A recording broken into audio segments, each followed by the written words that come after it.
자, 이제 이어서 52쪽에 이슬람 제국의 등장과 발전 보겠습니다. 지금 지난 영상에서 이슬람교가 어떻게 만들어졌고 아라비아 반도를 통일하는 과정까지 봤습니다. 자, 이제 이슬람 세력은 하나의 정치 세력화 되면서 아라비아 반도를 장악하고 이 종교를 중심으로 하는 하나의 제국을 만들었다라는 내용입니다. 자, 그런데 이 이슬람교를 창시한 무함마드가 평생 종교적 지도자로 남아있을 수는 없죠. 결국 무함마드가 죽고 난 이후에 이 이슬람교를 누군가가 이끌어야죠. 이슬람교라고 하는 종교와 이슬람 제국을 이끌어야 돼. 자, 그 지도자를 이제 선출하여서 계승하고 국가를 다스리도록 합니다.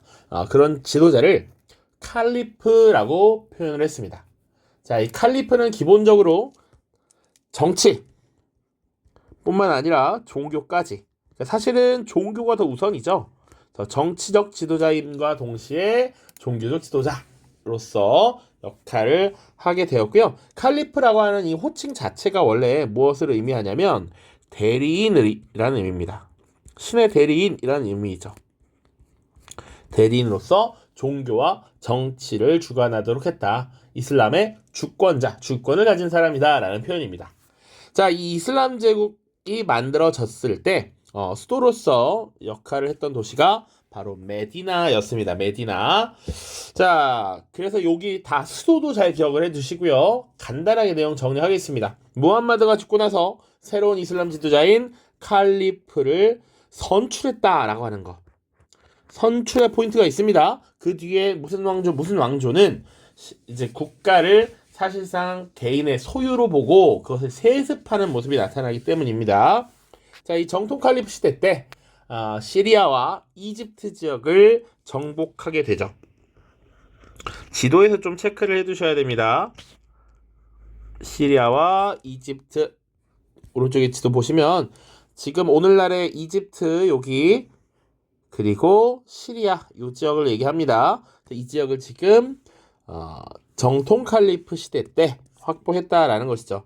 실제로 보시면 여기 지도에 범례가 표현되어 있으니까요. 북부 아프리카 지역과 여기 이렇게 지금 차지한 것입니다. 자, 그 다음 보시죠. 자, 선출에 의해서 지금 칼리프를 뽑았던 게 총 4명입니다. 그렇게 대략 30년 정도가 되고요. 마지막 칼리프였던 시아 알리가 암살당하고 이제 새로운 칼리프의 지위를 차지한 것이 시리아 지역을 총괄하던 총독 무아위야라는 인물이에요.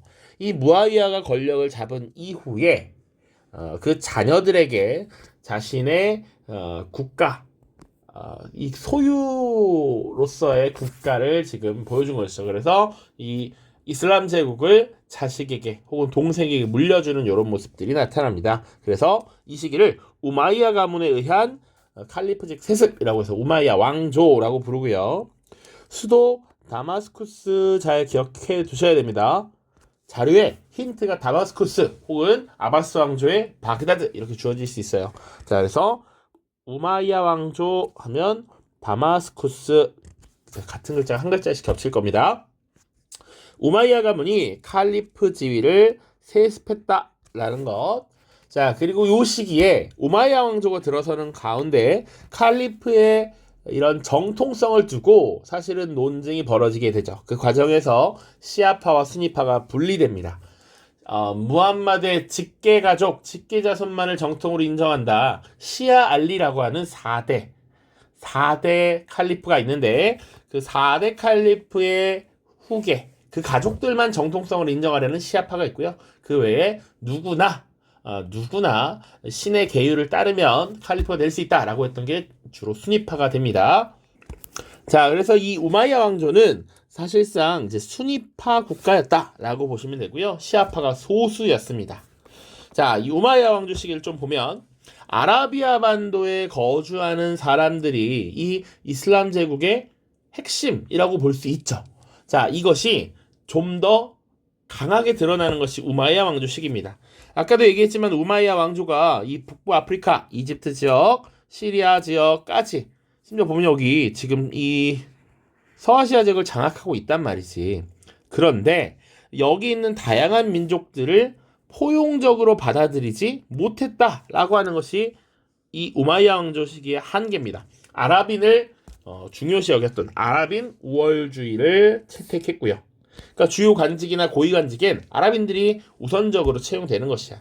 다른 아랍인들, 아랍인이 아닌 비아랍인들을 차별했다라는 것이죠. 자, 무튼 이 시기에 영토를 굉장히 많이 확장해 나가는 것이죠. 그러니까 이 정통 칼리프 시대 때를 넘어서서 이제 인더스강에서 아프리카 북부 지역, 심지어 이베리아 반도까지도 영향을 미칩니다. 영토를 확장해 나갑니다. 요 파트도 잘 기억을 해주셔야 돼요. 특히 이베리아 반도까지 영토를 확장했다라는 거. 그래서 지도를 또 확인하시면 이제 우마이야 왕조도 요렇게 지나가서 요렇게 넘어가는 것까지 보이죠. 여기 오늘날의 에스파냐, 포르투갈이 있는 지역이 이베리아 반도인데 요 아프리카와 유럽 사이에 요 지브롤터 해협을 넘어서 지금 이베리아 반도까지 진출했다라고 하는 것. 그리고 동쪽으로는 지금 인더스강이 이렇게 있는데 인더스강 유역까지 진출했다라는 것까지 보시면 됩니다. 자, 그래서 영토를 겁나 많이 확장했다.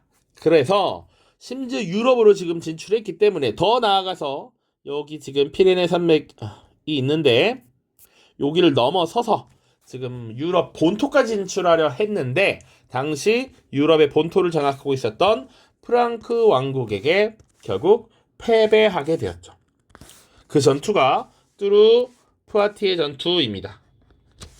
자, 나중에 유럽사가 또 나올 거니까 당시 프랑크 왕국을 이끌었던 국왕이 있고요. 그 국왕 대신에 실권을 행사하는 궁제라고 하는, 우리로 치면 총리라고 생각하시면 됩니다. 궁제가 있었습니다. 당시 궁제 권력을 가진 실권자 카롤루스 마르텔에게 지금 막혀버렸습니다. 요거까지 같이 좀 기억을 해 두셔야 됩니다. 그래서 우마이야 왕조 때 엄청난 영토를 지금 확보하였다 정도 보시면 돼요. 자, 그래서 지금 이 지도 잘 보시면 됩니다. 그러니까 이슬람 세력이 가장 넓은 영토를 가졌던 것이 우마이야 왕조 때. 그리고 이제 이 다음 계승한 아바스 왕조 때 오히려 조금 줄어듭니다. 자, 53쪽으로 넘어가면 아바스 왕조가 있습니다. 타이틀은 아바스 왕조와 새 칼리프 시대라고 돼 있는데 우리 연표 기억나요? 우마이야 왕조는 비아랍인을 차별하는 아랍인 우월주의, 그리고 수니파를 중심으로 해서 시아파를 차별하면서 왕조가 오래 지속되지 못합니다. 대략 661년부터 750년, 대략 90년 정도 지속됐고요. 그 아바스 왕조, 이것을 대체한 우마이야 왕조를 무너뜨리고 대체한 아바스 왕조는 대략 500년 정도는 지속이 됩니다. 자, 그러다 보니 굉장히 세력이 약화된 시기가 있었어. 그래서 이 시기에 이슬람 세계의 지도자, 신의 대리인이라고 하는 이 칼리프가 너도 나도 칼리프를 선언하면서 혼란스러운 시기가 나타났다라는 것이죠. 자, 그래서 아바스 왕조부터 하나씩 보겠습니다. 자, 수도 바그다드 반드시 기억을 해두시라. 바그다드. 다행히 아바스 왕조 바그다드 한 글자씩 겹칩니다. 아까 우마이야 다마스커스 이렇게 겹치고요. 자, 당시 아바스 가문이 상대적으로 우마이야 왕조에서 차별받던 비아랍인과 시아파 세력의 도움을 받아서 기존의 우마이야 가문을 무너뜨리고 새로운 국가를 만들었죠. 단 헷갈리면 안 되는 것이 시아파의 도움을 받은 건 맞지만 아바스 왕조 자체는 시아파 국가는 아니었습니다. 아바스 왕조는 수니파 국가였다. 상대적으로 지금 우마이야 왕조에서 너무 많은 차별을 당했기 때문에 이들을 도운 것이지, 그렇다고 해서 아바스 가문이 수니파를 저버리고 뭐 했던 것은 아닙니다. 자, 그리고 건국 초기 가장 강력했었던 이 시기에 지금 동아시아 세계와 충돌을 하게 됩니다. 자, 그래서 당나라와 탈라스 전투라고 하는 것을 벌이게 되죠. 751년이고요. 이 탈라스 전투에서 승리하면서 동서 교역로를 장악했다, 이런 표현 나옵니다. 자, 우리 중국사 할 때 다뤘던 거니까요. 주로 실크로드라고 하는 이 비단길의 주도권을 장악했다라고 보통 이야기하죠. 자, 그리고 중국으로부터 제지술이 전파되었고요. 좀 더 옆으로 세력이 확장되면서 중앙아시아와 인도 지역에도 이슬람이 확산되기 시작합니다. 그래서 요거 이 서아시아 세계를 끝낸 다음에 인도 역사를 다룰 텐데, 그래서 8세기경이 되면 인도의 이슬람화가 이루어진다라고 하는 걸 다루거든요. 근데 이 아바스 왕조가 등장했던 750년, 탈라스 전투가 벌어졌던 751년 다 8세기죠, 8세기. 인도의 이슬람화가 이때 이루어졌다라는 것. 자, 그리고 앞선 우마이야 왕조가 아랍인 우월주의를 내세우면서 크게 빠르게 무너졌단 말이야. 그러다 보니까 모든 이슬람교도의 평등을 강조하면서 많은 사람들의 지지를 받았습니다. 아랍인들이 갖고 있던 특권 폐지했고요. 그리고 이슬람을 믿지 않는 사람들에 대한 세금 차별 이런 거 철폐했습니다. 그래서 많은 이들의 지지를 받으면서 범이슬람 제국으로 크게 발전하더라. 자, 그러나 전성기를 구가하던 이 아바스 왕조도 10세기 이후부터 크게 쇠퇴하게 되는데, 자, 그 과정 넓은 영토를 가지고 있다 보니 지방에서 세력들이 성장하면서 왕권을 위협하게 되죠. 당시 이슬람 제국을 위협하게 되고요. 이민족의 침입도 많이 받습니다. 영토가 그만큼 넓다는 건 국경도 되게 넓다는 것, 길다는 것이죠. 방어해야 될 영역도 많다라는 겁니다. 그러다가 결국 당시 셀주크 티르크 세력의 침략을 받게 되고 수도 바그다드가 털려요. 그래서 이 셀주크 티르크에게 정치적인 실권을 부여합니다.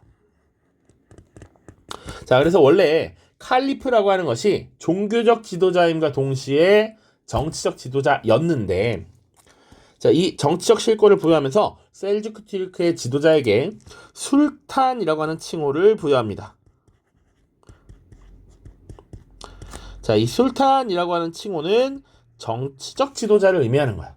자, 그래서 아바스 왕조의 이 칼리프는 사실상 정치적인 이런 권한을 내려놓고 셀주크 티르크에 넘겨준 것이고요. 종교적 권위자로서의 역할을 수행했다라고 보시면 됩니다. 자, 혹시나 해서 여기 티르크라는 표현은 우리 중국사에서 다뤘던 돌궐이라고 보통 봅니다. 그 돌궐족이 이동해서 이렇게 지금 서아시아 세계에도 짠 하고 나타나더라. 밑줄이 마음에 안 드네요. 자, 그러다가 나중에 13세기 동아시아 세계의 패자로 등장한 몽골. 이 몽골은 울루스 체제로 구성되었다라고 했죠. 훌라구 울루스의 침략으로 무너지게 되더라. 요게 아바스 왕조고요. 지금 보면 밑에 내용을 보면 아바스 왕조가 굉장히 약화되고 있었다라고 얘기했죠. 그래서 이 아바스 왕조의 칼리프를 인정하지 않고 스스로 국가를 만들고 이슬람 제국을 만들고 스스로가 칼리프임을 선언하는 이 지도자들이 나타납니다. 자, 그 중에 하나가 바로 후 우마이야 왕조예요. 자, 말 그대로 우마이야 왕조를 계승한 왕조겠죠. 그러니까 우마이야 왕조가 무너지고 아바스 왕조가 들어설 때 우마이야 왕조의 왕족들이 당시 이베리아 반도 지역으로 도망갑니다. 이베리아 반도, 지금의 에스파냐 지역이에요. 이 이베리아 반도의 거점 도시였던 코르도바에 새로운 후 우마이야 왕조를 계층했던 것이죠. 그래서 이미 8세기에 이 후 우마이야 왕조가 들어서서 이 유럽 지역에 이슬람교의 명맥을 지키고 있었다. 이거 잘 보시면 아바스 왕조의 최대 영역이 선으로 지금 표시되어 있는데 여기 이렇게 있죠. 그래서 이 후 우마이야 왕조는 여기 요렇게 지금 영향력을 행사했다라고 볼 수 있는 거예요. 자, 그래서 10세기경 아바스 왕조의 힘이 확 빠졌을 때 스스로 칼리프의 칭호를 사용했고요. 그리고 지중해 무역을 장악하면서 경제적으로 번영했고 280년 동안 지속되었죠. 지도도 다시 보면 여기 지중해로 들어가는 요 입구 지브롤터 해협을 지금 장악하고 있었으니까 이 지중해 무역을 사실상 컨트롤할 수 있는 위치였다라고 보시면 되겠습니다. 자, 그리고 10세기 초에 만들어진 파티마 왕조도 있습니다. 자, 이 파티마 왕조의 수도는 이집트의 카이로였어요. 그러니까 지금 이 아바스 왕조가 쇠퇴하면서 서아시아 세계만 관할하는 것도 어려워. 북부 아프리카, 이베리아 반도 터치할 수 없어. 그러니까 새로운 지방 세력이 발전하면서 지금 새로운 국가가 등장한 것이고요. 이 파티마 왕조는 특이하게 시아파 이슬람교 국가였습니다. 그러니까 우마이야 왕조, 아바스 왕조 다 순니파 국가였는데 지금 파티마 왕조는 시아파 이슬람교 국가였구나. 그리고 10세기 초 아바스 왕조가 약해지자 칼리프의 칭호를 사용하였다까지 같이 보시면 되겠습니다. 그러니까 요 시기가 아바스 왕조의 칼리프, 그리고 후 우마이야 왕조의 칼리프, 파티마 왕조의 칼리프, 요렇게 지금 세 칼리프 시대라고 부르는 것이죠. 자, 그래서 아바스 왕조 세 칼리프 시대 봤고요. 자료 보시면 당시 아바스 왕조의 수도였던 바그다드, 이 바그다드가 굉장히 국제도시로서 번성했는데 이게 수특에 들어있습니다. 그래서 여기 간단하게 갖고 왔습니다. 당시 알-만수르라고 하는 인물이 건설한 바그다드, 아바스 왕조의 수도였고요. 대규모의 국제도시면서 국제교역의 중심지로, 교역의 중심지로서 발달했다라고 보시면 됩니다. 계획도시였습니다. 그래서 잘 보시면 모스크와 궁전이 있습니다. 바그다드의 성이 있고요. 그리고 지금 보면 중앙아시아 방면, 페르시아 방면, 성지였던 메카 방면, 그리고 시리아 방면까지 도로를 구획해서 만들고 있더라라는 얘기죠. 자, 그 다음 보겠습니다. 자, 아바스 왕조가 약해지면서 사실상 이 아바스 왕조로부터 정치적 실권을 장악하고 서아시아 세계를 통제했던 셀주크 튀르크입니다. 오늘 셀주크 왕조라고도 합니다. 자, 10세기 중반 튀르크계 민족들이 분명 예전에 이 중국 주변에 동아시아 세계에 있었단 말이야. 특히 북부의 유목민으로서 활동을 했는데 지금 서아시아 지역으로 이주해왔다. 계속 넘어왔다라는 것이죠. 그래서 당시 이슬람 세력의 용병 노예였던 맘루크로 활약을 했습니다. 맘루크로서 활약을 하다라. 자, 이때 맘루크 용병 노예로서 활약하다가 승진하는 경우가 있죠. 그래서 장군 셀주크가 이슬람으로 개종하면서 세력을 점차 확대해 나갔고, 그 셀주크의 손자였던 투그릴 베그라고 하는 인물이 자신을 스스로 왕으로서 칭하면서 셀주크 왕조가 건국되었다라는 것이죠. 자, 발전 과정 보시면 투그릴 베그가 11세기야 당시 바그다드를 점령하고 정치적인 실권을 가지고 있었던 부하이 왕조, 이건 지난 강의에서 연표에서 언급한 적이 있습니다. 이 부하이 왕조를 물리치고 당시 아바스 왕조의 수도였던 바그다드에 입성을 했고요. 그리고 나서 아바스 왕조로부터 정치적 실권자, 지배자라고 하는 술탄의 칭호를 획득하게 되는 것이죠. 정치적 지배자입니다. 자, 그리고 이 셀주크 세력이 자신들의 강력한 무력을 바탕으로 당시 예루살렘을 점령했고요. 그리고 아나톨리아 지역까지 세력을 확대해 나갔습니다. 자, 여기 예루살렘 위치 보시고요. 이 예루살렘은 사실은 크리스트교의 성지죠. 근데 이 크리스트교의 성지를 빼앗음으로써 당시 이 기독교 세계의 위기를 초래했다라는 것이고, 이것이 십자군 결성으로 이어집니다. 그래서 유럽 세계에서는 크리스트교 세력이 연합해서 십자군을 조직하게 되고, 나중에 이 셀주크의 위협으로부터 자신들을 지키기 위한, 성지를 회복하기 위한 십자군 전쟁을 일으키게 되죠. 자, 여기 보시면 여기가 아나톨리아죠. 아나톨리아. 자, 아나톨리아 지역과 십자군 예루살렘 지역을 획득했다. 자, 결국 이런 것이 비잔티움 제국과의 대립을 격화시켰고, 당시 위기감을 느낀 비잔티움 제국은 서유럽 세계에 도움을 요청하게 됩니다. 그러면서 이 서유럽의 크리스트교 국가들이 군대를 모집하게 되죠. 그것이 이제 십자군 전쟁으로 이어질 것이다.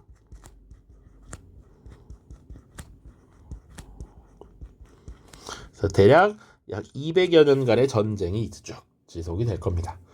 자, 그러나 이 셀주크 튀르크도 오래가지 못했는데요. 전쟁이 장기화되면서 점차 쇠퇴, 분열을 하게 되었고, 결국 몽골의 침략을 받아서 무너지게 되었다까지 보시면 됩니다. 자, 여기 지도에서는 대략 셀주크 튀르크가 사실상 아바스 왕조의 영역을 정치적으로 통치했다라고 보시면 되고, 아바스 왕조가 약해졌던 시기 이 북부아프리카 이집트 지역의 파티마 왕조, 그리고 사실 그 전에 여기 후 우마이야 왕조가 있었다.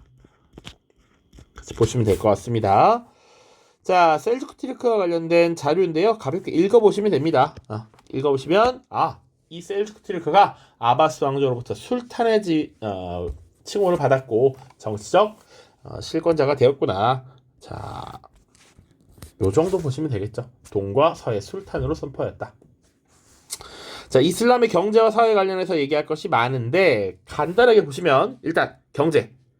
자, 이슬람교를 창시한 무함마드 자체가 상인 출신이었습니다. 그러니까 상업행위를 부정적으로 볼 수 없었죠. 긍정했고요. 자유로운 상업활동을 보장하였습니다. 자, 그리고 서아시아 세계와 아프리카, 유럽 지역의 일부 영토를 획득함으로써 해로와 육로를 통한 중개무역이 활발하게 이루어졌다라는 것이죠. 또 탈라스 전투에서 승리하면서 지금 비단길도 장악했다 이런 얘기도 했었습니다. 자, 그리고 또 봐야 되는 거 종교 중심의 사회였습니다. 이슬람교라고 하는 종교가 당시 이슬람을 믿는 이런 신자들의 생활을 지배했다라는 것이죠. 꾸란과 하디스라고 하는 것이 당시 사람들의 일상을 지배합니다. 쿠란이란 신의 계시, 알라의 계시를 정리한 성전이고요. 하디스라고 하는 것은 무함마드의 어록이라고 보시면 됩니다. 그래서 신의 계시를 따르고 무함마드의 말을 추종하는 이런 모습들이 일상적이었다. 자, 그리고 차별하지 않았다라고 하는 걸 보시면 되고요. 뒤에 이제 사실 문화 파트가 나와 있는데요. 이것은 여러분들이 교과서를 읽고 정리를 해보라고 이렇게 가지고 온 겁니다. 그래서 이 문제에 대해 OX 퀴즈를 풀어서 정답 체크하시고 X에 해당하는 번호만 색칠을 하면 어떤 그림이 나타나게 될 겁니다. 이거는 개별적으로 해결해 보시고요. 하나만 우리 전 강의에서 아라베스크 무늬라는 거 얘기했었습니다. 그러니까 이 이슬람교에서는 우상 숭배를 금지했기 때문에 신을 형상화할 수 없어요. 그래서 당시 이렇게 무늬로서 기하학적 무늬로서 모스크를 장식하는 이런 모습들이 많이 나타났습니다. 이게 대표적인 아라베스크 무늬를 보여주는 그림입니다. 자, 그래서 지금 이슬람교의 성립과 이슬람 제국이 변천받고요. 다음 강의 영상에서는 오스만 제국 다루도록 하겠습니다. 자, 고생 많았습니다. 안녕.